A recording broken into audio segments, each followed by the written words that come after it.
They laughed as he walked past, mop in hand, faded navy overalls streaked with bleach and years of indifference. "Boss man," called out a young associate with teeth too bright and suits too tight. "You missed a spot by the elevators." Darnell didn't flinch. He just nodded once, dipped the mop again, and kept pushing across the gleaming marble floor like their jokes didn't reach him. But they did. Every word soaked in. Every chuckle bounced around the back of his skull and settled like dust on untouched shelves. They thought he was invisible. Good.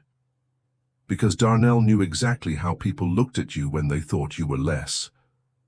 He'd seen it since his first job cleaning night shifts at the courthouse, when he was 17, when his mother had just been sentenced, when no one told him what a mandatory minimum meant until it was too late. He learned, he studied, quietly, obsessively, and now, 20 years later, he walked these floors by choice, not because he couldn't do more, but because this was part of the plan. Every Thursday, like clockwork, they left behind gold-trimmed binders full of trial notes in the 12th floor break room, and every Thursday night, Darnell cleaned the counters and read cases, motions, deposition prep. He read them the way most people read gossip blogs, memorized them like scripture. The lawyers never noticed, or maybe they never looked. There was one paralegal, Angie, who once offered him a donut and asked, "You ever get bored just cleaning all day?" He gave a soft chuckle and said, "Never. Some of us prefer quiet places to think." She tilted her head, curious, but didn't press. She'd be the only one not surprised later. Friday morning came with the usual chaos, phones ringing, latte orders botched, partners barking last-minute edits. Darnell was polishing the front doors when he noticed the boy. Couldn't have been more than 17. Hoodie pulled tight, eyes darting. Security was already circling like sharks. That lobby didn't welcome boys like him, not unless they wore a name tag and carried deliveries. Darnell's chest tightened. He recognized that look. Not fear, not guilt, just too many doors closed too fast. He watched quietly. The boy pulled out a folded piece of paper, tried to explain something to the front desk, pointed to a name, got louder. That's when the first security guard grabbed his arm. The boy yanked back. Bad move. Then, the fire alarm went off. Shrill, piercing, unplanned. The building froze. Elevators locked. Lights flashed. Protocol activated. But in the chaos, and no one noticed that the boy was now being shoved toward the emergency exit, security barking louder than the sirens. People stood and watched, phones filming, but nobody stepped in. Except one man. Darnell. He stepped forward, not with the mop, not with a raised voice, just a single sentence, clear and calm. "He has a right to be heard before you remove him from this building." The guards blinked, the receptionist's jaw dropped, and from somewhere in the stunned crowd, a partner asked, "Who even are you?" Darnell looked him dead in the eye and said nothing. Not yet, because this was just the beginning. The security guard had that look, the one Darnell had seen too many times. Tight jaw, twitched fingers, all that authority pressed into a polyester uniform 2 sizes too small. "You need to step back, sir," he said, puffing up like a rooster. "This boy was trespassing." The boy jerked his arm again, breathless now. "I told y'all my brother works here. I got his papers." Darnell didn't move, didn't raise his voice, just said, "Then let someone confirm that before you lay another hand on him." And the way he said it, slow, heavy, the way judges pronounce sentences, it made the air shift. People started whispering. From the mezzanine, the junior associates leaned over the railing like kids watching a school fight. Someone in HR peeked out from a glass office. Angie, the paralegal, had stepped out of the break room. Her eyes were locked on Darnell now. She wasn't smiling. She looked still, like she was watching a lion yawn just before it roars. "Sir," the guard tried again, louder this time, You don't have the authority to get involved, Darnell cut him off. Not rude, just done. You're detaining a minor without cause. No confirmed identification. No lawyer present, no recorded statement, no probable cause, and your badge camera's off. The guard froze. So did the receptionist. So did the boy. Because suddenly, this janitor, who wore rubber gloves and pushed carts of bleach, just quoted legal protocol with the precision of a courtroom clerk.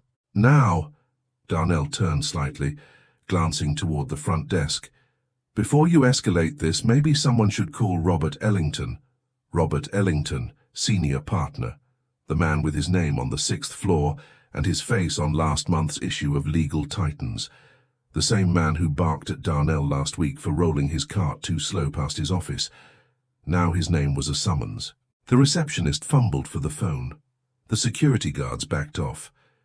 You, a lawyer? One of the younger associates asked from the hallway, sounding more amused than concerned.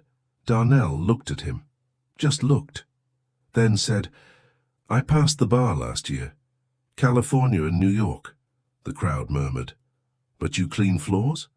Darnell's eyes stayed steady. And I own them too. Another silence fell, heavier this time. Then came the unmistakable click of polished shoes on tile.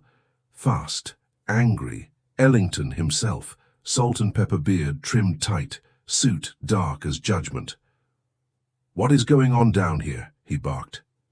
Your team nearly had a lawsuit at the front desk, Darnell said before anyone else could speak.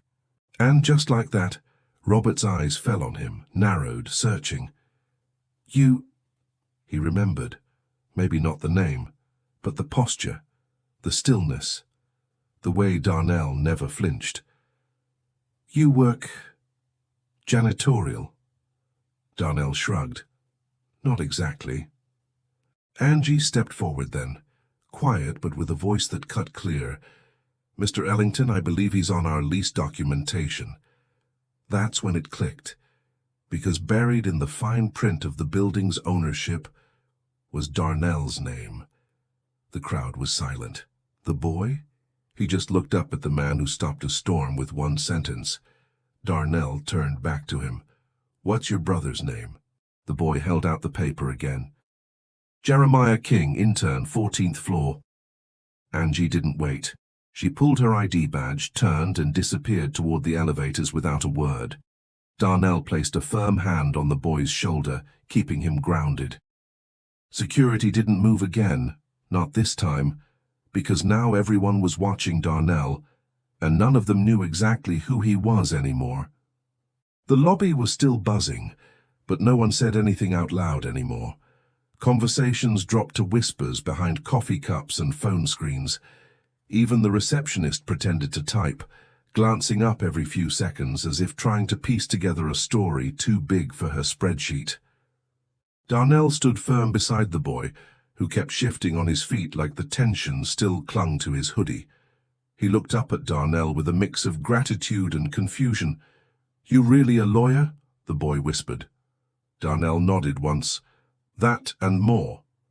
Before the boy could ask what that meant, the elevator dinged. Angie stepped out with a young man in a crisp shirt and scuffed shoes. Jeremiah King? Darnell asked.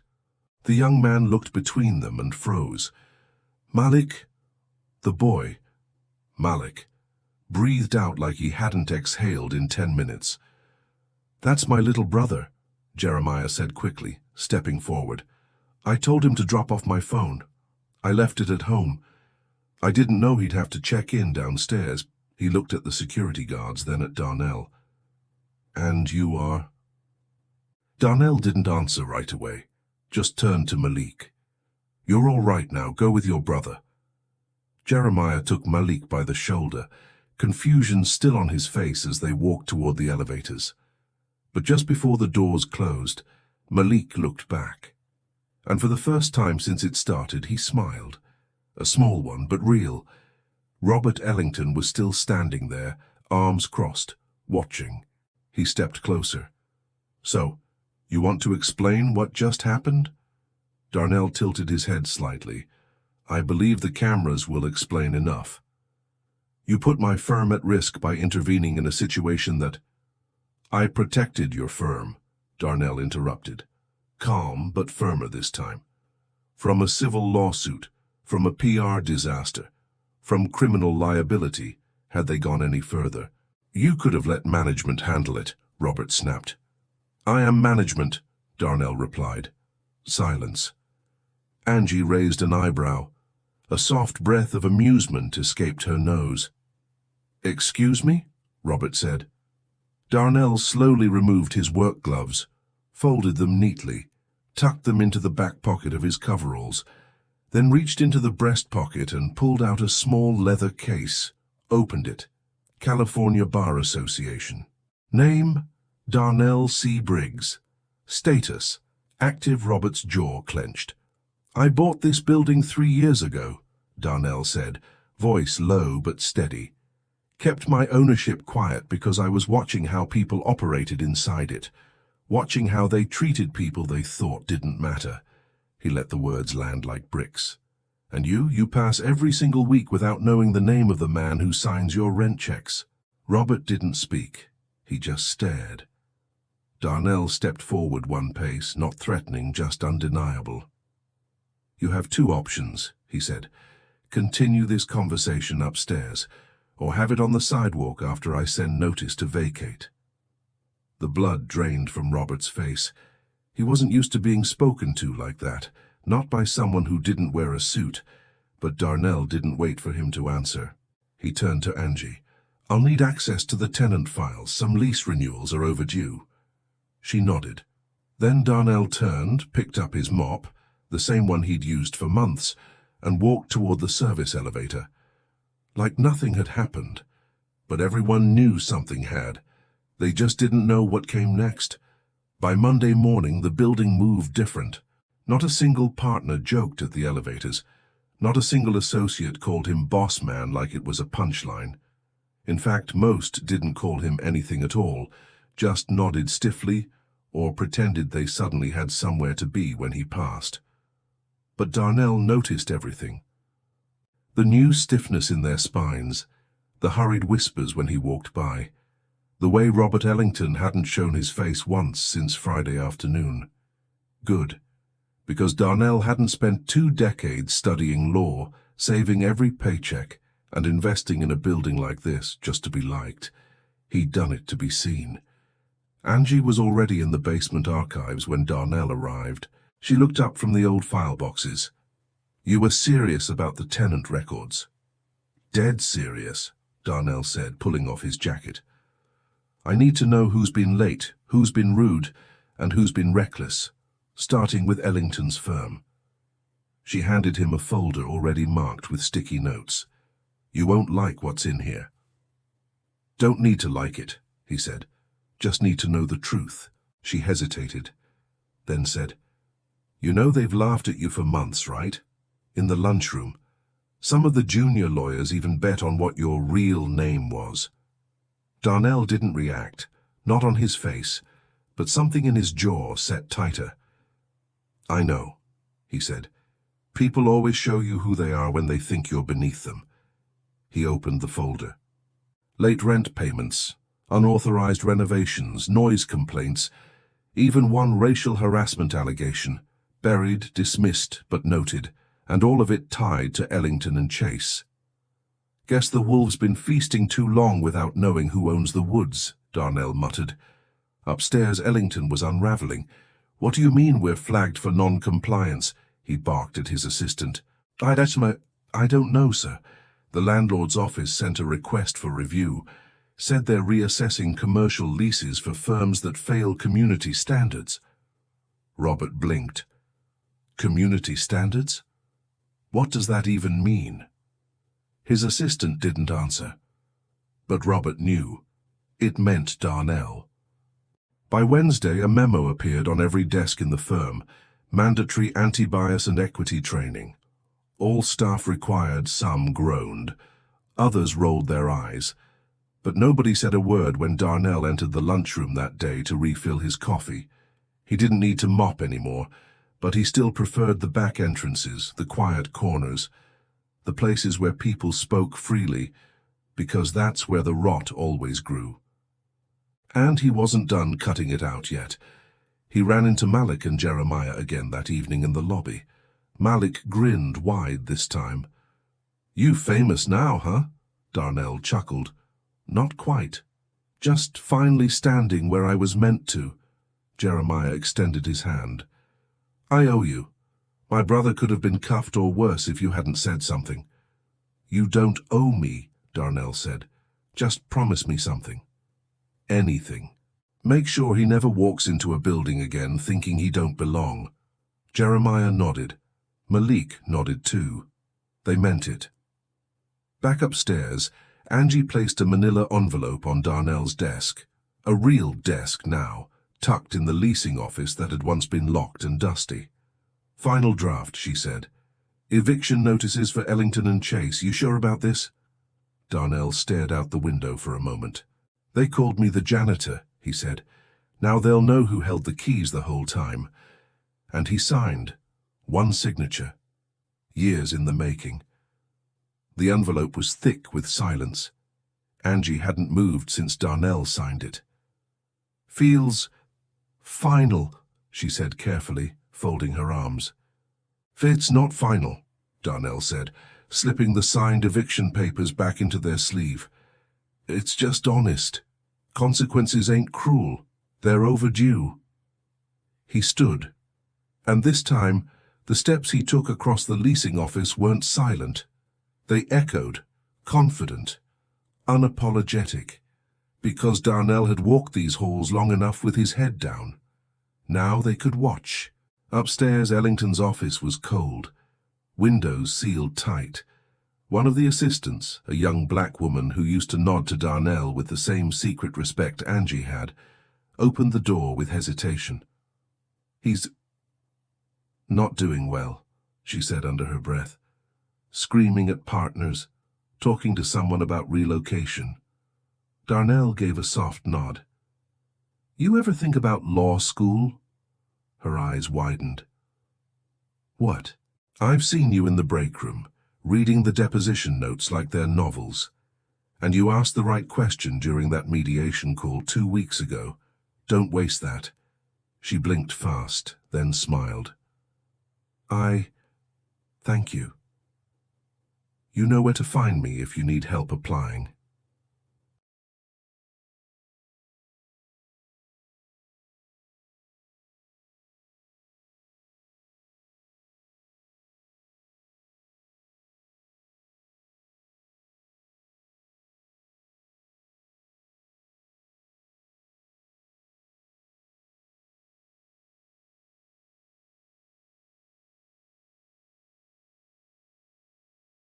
Darnell looked around. This used to be the corner office of a man named Harold Bent. Built the firm from scratch, treated his team like kin. You took his space and poisoned the roots. "You don't know anything about how hard I worked." Darnell stepped closer. "I know you inherited a nameplate and thought it made you untouchable." He placed the envelope on the desk, right in the center of the mess. 30 days. Ellington's lips pressed thin. "You're bluffing." "I don't bluff," Darnell said, calm. "I build. And when something starts rotting from the inside, I cut it out before it spreads." "People like you," Ellington began. Darnell raised an eyebrow. "Finish that sentence."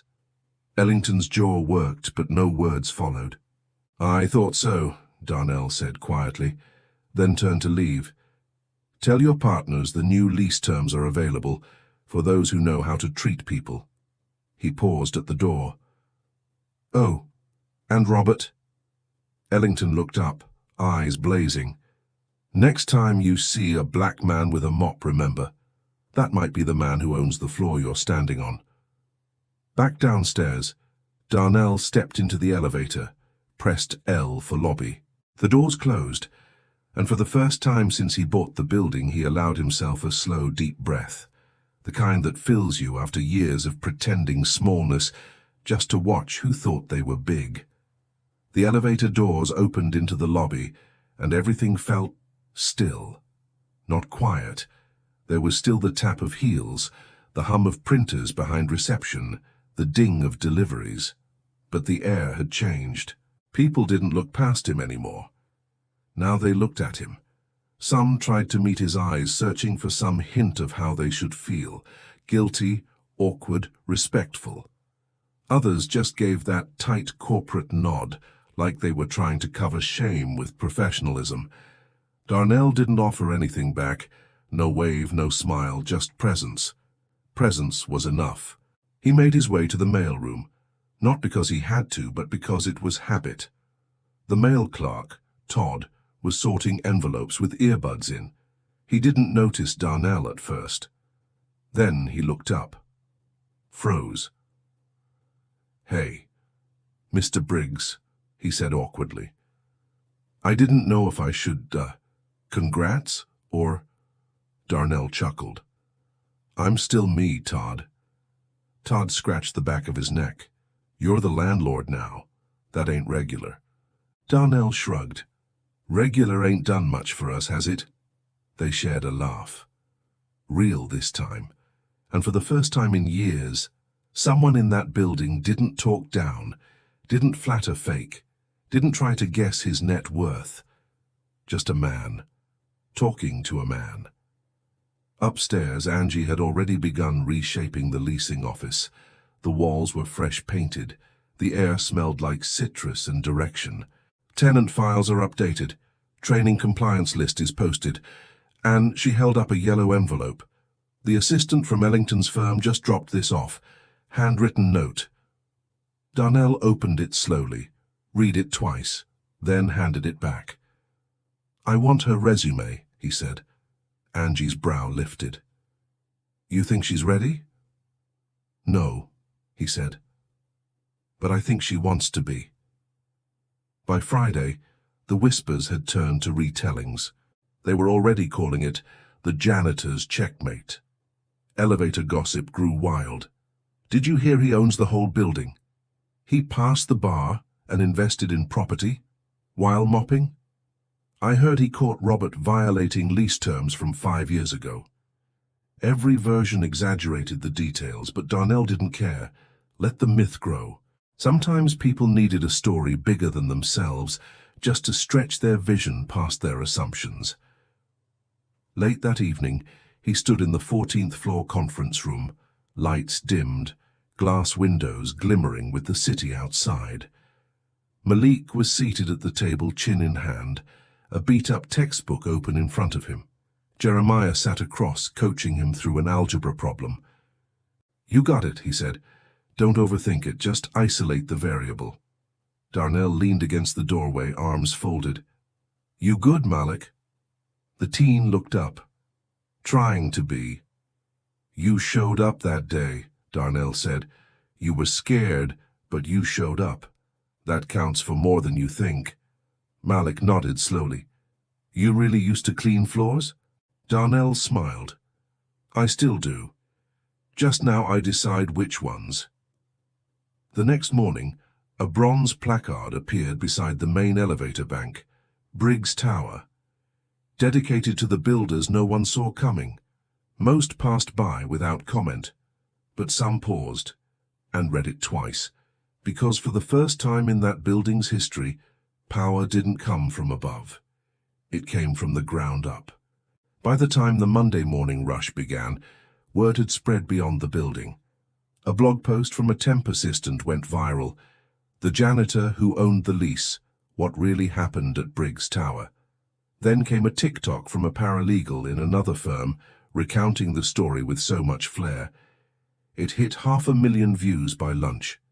People loved the twist, the reversal, the quiet clapback. But Darnell didn't care about internet applause. What mattered was the shift inside the walls. People held elevator doors now. They asked questions, not just gave orders. For the first time in years, the building felt like it was breathing different. And for the first time in his life, Darnell wasn't invisible anymore. He was walking the lobby, not sweeping, not cleaning, just walking, when a woman in a sharp charcoal suit stepped out of the revolving door. Tall, brown-skinned, braids twisted down her back like rope made of purpose. She looked around, spotted him instantly. "Mr. Briggs," she said, approaching. "Depends who's asking," he said, offering a polite smile. She extended a hand. "Danielle Hope. I'm with the Legal Aid Alliance downtown. We've been hearing about you." "Oh?" She nodded. "We're building a pro bono coalition for at-risk youth, diversion programs, defense education, advocacy training. We could use someone with your story and your license." Darnell hesitated for a moment, not because he wasn't interested, but because it had taken him years to be seen, and part of him was still adjusting to standing in the light. "You're not asking for a donation?" he asked. "No," she said, smiling. "I'm asking if you're ready to stop being a ghost in your own story." That night he sat alone in his modest apartment. No luxury penthouse, no expensive art, just quiet. A framed photo of his mother on the dresser, a stack of court books beside the bed, a journal with notes about the building, who needed help, who needed warning, who needed grace. He stared at his reflection in the window, not janitor, not lawyer, not landlord, just a man who came up through silence. And now, it was his turn to speak. The next day, a flyer went up in the lobby.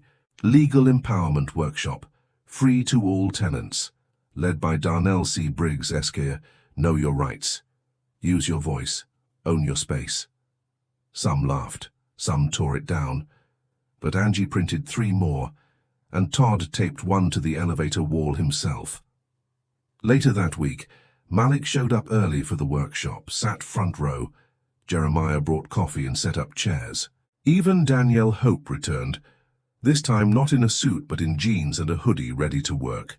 And when Darnell stood at the front of that small conference room, looking out at faces young and old, black and brown, tired and hungry to know more, he didn't think about mops or marble floors or the way they used to laugh behind his back. He just thought about legacy and how sometimes the most powerful thing you can own is the truth of who you are. The room filled slowly that night, but it filled.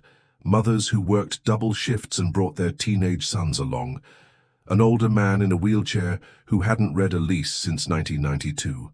Gay tenant who once told Darnell, "You missed a spot," without ever looking him in the eye. Now sitting in the back, notebook open, pen ready. Darnell stood at the front of the room in a plain black button-down. No robe, no badge, just clarity. He opened with the basics. How to read a lease, how to file a complaint that actually goes somewhere, how to recognize when the law was being used against you instead of for you. But it wasn't just legal language he spoke. It was survival. He told them what it felt like to clean the same spaces where people called you boy, what it took to swallow your pride while building something brick by brick behind their backs. How power feels when it finally meets patience. Malik raised his hand during the Q&A. What do you do when people act like you're not supposed to be somewhere? Darnell looked at him, voice warm. You remember why you came in the first place, and you don't leave until your feet make prints too deep to erase. The room fell quiet, and then applause. Not polite, not performative, just real. 2 weeks later, Ellington and Chase vacated their corner suite. The hallway smelled like fresh paint and surrender. In their place came something new, the Briggs Hope Legal Center, a pro bono branch for youth justice and tenant advocacy. Danielle co-directed it. Angie ran operations. Todd even managed security. And Darnell? He led the mission, not from a corner office, but from the middle of the room. Every day he walked the halls, same quiet steps, same calm posture. Some still stared, some still whispered. But now, the story moved ahead of him like wind before a storm. One morning, an elderly black woman in church shoes and a cane waited near the elevator. She smiled when he approached. You the janitor who bought the building? Darnell smiled back. Something like that. She leaned close, her voice low and rich like old hymns. Baby, my grandson told me what you did. He's reading now. Wants to be a lawyer, too. Darnell felt the warmth spread across his chest. She patted his hand. You know what you are, don't you? What's that? He asked. She looked him up and down, proud. A living correction. Later that evening, as the sun dipped behind the city skyline and the golden light poured through the lobby windows, Darnell paused. The floors were still spotless. The building still stood strong, but everything inside had changed. They called him the janitor. They mocked his silence. They dismissed his presence. And still, he rose. Without rage, without spectacle, just proof that you don't have to shout to be heard, you don't have to fight to win. Sometimes you just have to wait until the floor is yours.